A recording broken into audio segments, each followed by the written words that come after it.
Sir నిన్న సూర్యాపేటలో పరువు హత్య జరిగింది. దాని గురించి ఆల్రెడీ మనం మాట్లాడుకున్నాం. అయితే ఈ భార్గవి అనే అమ్మాయి భర్తని చంపేయడానికి కారణం భార్గవి వాళ్ళ నాన్నమ్మ, బుచ్చమ్మ అనే విషయం వెలుగులోకొచ్చింది సార్. అంటే ఆమె భార్గవి వాళ్ళ అన్నయ్యని ప్రేరేపించి ఈ హత్య జరిపించారు అనే న్యూస్ వస్తుంది సార్. దాని గురించి. సూర్యాపేటలో ఒక పరువు హత్య, తెలంగాణలో మళ్ళీ ఇంకొక పరువు హ్మ్. హత్య అనే వార్తలొచ్చాయి. మనం చెప్పుకున్నాం ఆల్రెడీ ఈ స్టోరీ. అవును సార్. అయితే ఇప్పుడేందంటే, ఈ హత్యలో పాల్గొన్న మొత్తం 6 మందిని అరెస్ట్ చేశారు పోలీసులు. దానివల్ల కొన్ని నిజాలు బయటకొచ్చాయి. హ్మ్. ఇందులో అన్నిటికంటే ఘోరమైన, దారుణమైన నిజమేందంటే, ఒక ముసలావిడ. ఆవిడే ఈ హత్యకు కారణం అని చెప్తున్నారు. సో, ఆవిడెవరు?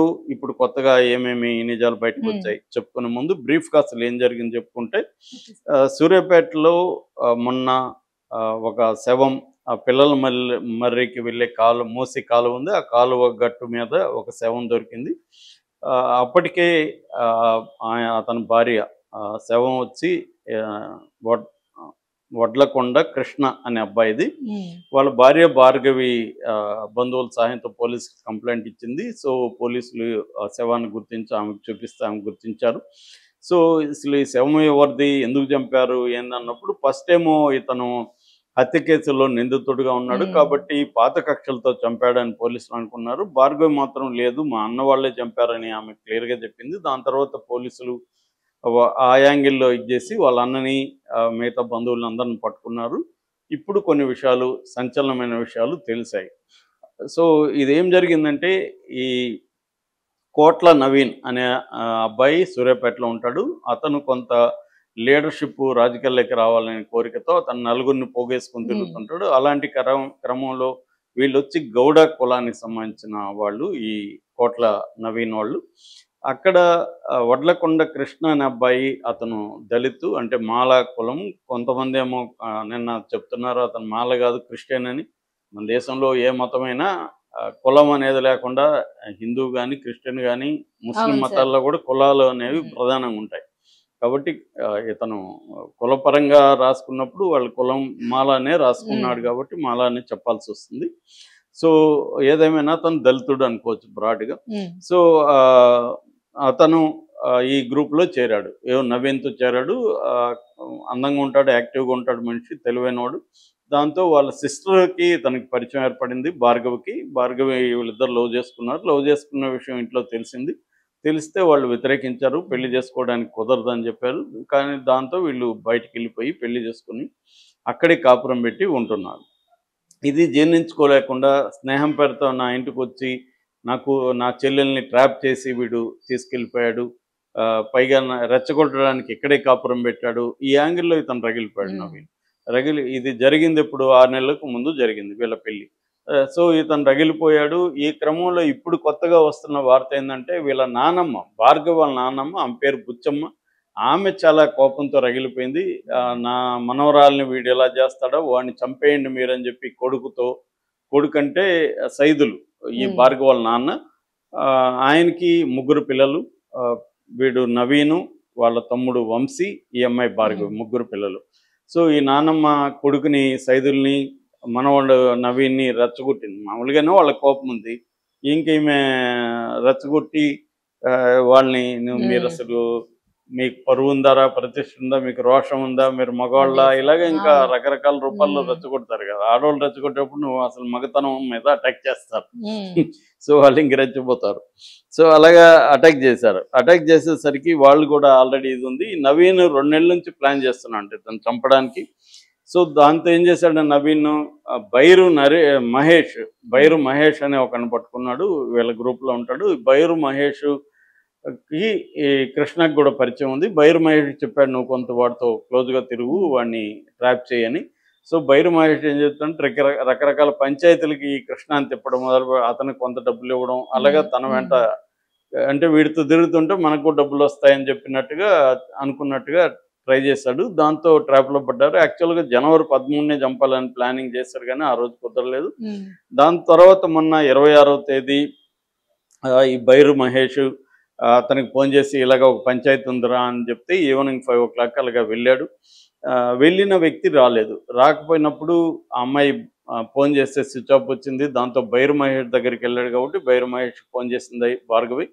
ఇంకో 10 నిమిషాల్లో ఫోన్ చేస్తాన్నాడు. తర్వాత అతని ఫోన్ ద్వారా మాట్లాడాడు. 10 ఉమ్, నిమిషాల్లో వస్తున్నానని చెప్పాడు భార్గవి.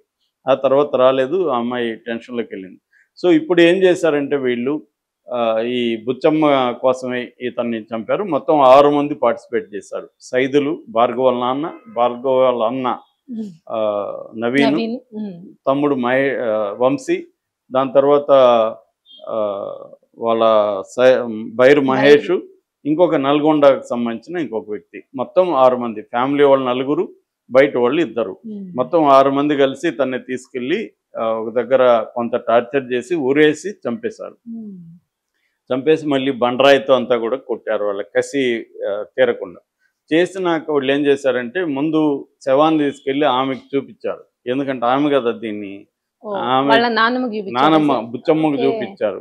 పాత అక్కడ ఉంటదంట సూర్యాపేటలో బంధువుల ఇంట్లో ఉంటే ఆమె దగ్గరికి తీసుకెళ్ళి చూడు నువ్వు ఇంత చెప్పావు కదా మేము చేసి చూసాము చూపించామంటే ఆమె అప్పుడు సాటిస్ఫై అయిందంట. ఉమ్, అంటే ఆమె కక్ష తీరింది. సో, పూర్వకాలంలో చెప్తారు కదా ప్రతిజ్ఞలు చేసి నేను ఆ శవం అవును సార్. చూసినాకనే నేను అన్నం ఉమ్, ముడతాను. అలాంటిది ఏదో ఈమె చేసినట్టుంది. మొత్తానికి ఆమె కోపం చల్లారింది. దాని తర్వాత ఈ శవాన్ని ఎక్కడెయ్యాలని చెప్పి వీళ్ళు కారు డిక్కీలేసుకొని తిరిగారంట. సూర్యాపేట, నల్గొండలో పడేద్దామని ప్లాన్ చేసుకున్నారు. ఉమ్, కానీ నల్గొండలో పడేయడానికి వాళ్ళకి ఎక్కడ సరైన జాగా దొరకలేదు. ఉమ్, దాంతో మళ్ళీ సూర్యాపేట తీసుకొచ్చి ఈ కాలువ పిల్లల మర్రికి వెళ్ళే కాలువ దగ్గర ఉమ్, ఆ గట్టు మీద అది మూసి కాలువ ఆ గట్టు మీద శవాన్ని పడేశారు. అంటే ఇక్కడ ఇది పోలీసులు ఇప్పటివరకు మనకి చెప్తున్నది. అంటే ప్రధానంగా ఏంటంటే ఈ ఇది క్లియర్‌గా పరువు నిజానికి పరువు హత్య అనేది రాంగ్ నేమ్ అది. పరువు ఉమ్, హత్య కాదు అది. అది అత్యంత క్రూరమైన హత్య. నేను నిన్న కూడా చెప్పాను. ఈ పరువు పేరుతో ఎందుకు జరుగుతుంది? దీని వెనక మన కామెంట్లు చూస్తే కూడా అతి దారుణంగా ఉన్నాయి. ఉమ్, మన వీడియో కింద కామెంట్లు మామూలుగా చదవను. వీళ్ళు దీని మీద ఎలా రియాక్ట్ అవుతారని చూస్తే అందరూ కూడా చంపడాన్ని సమర్థిస్తూ వ్యతిరేకిస్తూ ఎక్కువ మంది పెడుతున్నారు. సమర్థిస్తున్నారా సార్? సమర్థిస్తున్నారు. వాడిని చంపేయాలి అని. అసలు వాడు మాల కాదు, వాడు క్రిస్టియన్ కదా అని హిందూవాదులు ఉమ్, ఎలా నమ్మించి వాడు ఎలా లేపుకెళ్తాడు, వాడికి చావే కరెక్ట్ అని ఇలాగా మాట్లాడుతున్నారు. సో అలా మాట్లాడే వాళ్ళ మీద కూడా కేసులు పెట్టాలి యాక్చువల్గా. ఎందుకంటే ఎలాంటి వాళ్ళు కూడా రెచ్చగొడుతున్నట్టే కదా. నువ్వు అవును ఇప్పుడు సార్. లీగల్గా తీసుకుంటే దీని మోరల్ యాంగిల్ డిస్కషన్ వేరే కానీ లీగల్గా ఇప్పుడు ఒక అమ్మాయి అబ్బాయి పెళ్లి చేసుకున్నారు. కులాలతో ఏం సంబంధం? రాజ్యాంగం ప్రకారం వాళ్ళకి ఎవ్రీ రైట్ ఉంది. వాళ్ళని చంపితే అది నేరం అవుతుంది కదా. దీన్ని రెచ్చగొట్టాడు వీళ్ళది ఏం పోయింది కామెంట్ పెట్టి వీళ్ళు కూర్చుంటారు. దీన్ని చూసి ఎవడో రెచ్చిపోతే వాడు జైలుకి పోవాలి. ఇప్పుడు ఆ నవీన్ ఫ్యామిలీ వాళ్ళ ఫ్యామిలీ ఇప్పుడు ఆమెను బుచ్చమ్మని అరెస్ట్ చేయాలి ఉమ్, యాక్చువల్గా. ఎందుకంటే ఆమె రెచ్చగొట్టకపోయింటే కూడా వీళ్ళు ఈ స్థాయిలో రెచ్చిపోయారు కాదని చెప్తున్నారు మనకి. ఉమ్, సో ఇదేంటంటే వాళ్ళకి ఒక రకమైన అహంకారం ఉంటుంది. అదే ఇతను వేరే కులం అనుకో, ఫర్ ఎగ్జాంపుల్ ఇతను కమ్మ, రెడ్డి, బ్రాహ్మణ, ఉమ్, రాజో, క్షత్రి ఏదో సమ్ అప్పర్ అవును కాస్ట్ సార్. అనుకోండి, అప్పుడు అప్పుడు యాక్సెప్ట్ ఇతన్ని చేస్తారు. చేసుండేవాళ్ళ వీళ్ళు అనేది కూడా డౌట్. ఉమ్, ఎందుకంటే అలాంటివి వెరీ వెరీ వెరీ రేర్. 0.1% కూడా నేనైతే ఎప్పుడు వినలేదు. అవును సార్. ఒక అప్పర్ కాస్ట్ని ఒక ఉమ్, బీసీనో దళితులు చంపారు ఈ ఇంటర్ కాస్ట్ మ్యారేజ్లు. ఖచ్చితంగా మన డేటా చూస్తే కూడా నిన్న కూడా చెప్పాను 2-3 సంఘాలు దీని మీద డేటా తీసుకుని పరిశీలిస్తే కూడా దళితులే ఎక్కువ దీనికి గురవుతున్నారు. ఈవెన్ ముస్లిమ్స్ని ప్రేమించిన దళితుల్లో కూడా దళితులనే ముస్లిమ్స్ చంపిన సంఘటనలు కూడా కనిపిస్తున్నాయి. ఉమ్, సో అంటే మనకేందంటే ఏ మతం అనేది పక్కన పెడితే ఈ ఈ నిన్న కూడా చెప్పాను నేను ఈ honour based society, honour societies, తర్వాత డిగ్నిటీ కల్చరు, ఆనర్ కల్చరు, తర్వాత ఎంపతి కల్చర్, ఈ 3 రకాల సమాజాలు ఉంటాయని సోషాలజిస్టులు చెప్పారు. సో ఇండియాలో ఇప్పటికి కూడా హానర్ కల్చర్ అనేది డామినెంట్గా ఉంది. ఈ హానర్ కల్చర్లో కులం ప్రధానం, మతం ప్రధానం, జెండర్ ప్రధానం. మళ్ళీ అమ్మాయిలు చేస్తేనే ఇప్పుడు ఇదే నవీన్ ఒక దళిత అమ్మాయిని పెళ్లి చేసుకున్నాడు అనుకో, ఈ దళిత అమ్మాయిని చంపేవాళ్ళ వీళ్ళ ఇంట్లో వాళ్ళు ఇదే ఈమె బుచ్చమ్మ అమ్మాయిని చంపకుండా రావద్దు అనేసి ఏమన్నా వీర ప్రతిజ్ఞ చేసి ఉండేదా? కాబట్టి ఇక్కడ మళ్ళీ తమ అమ్మాయి దగ్గర మొత్తం పరువు అంతా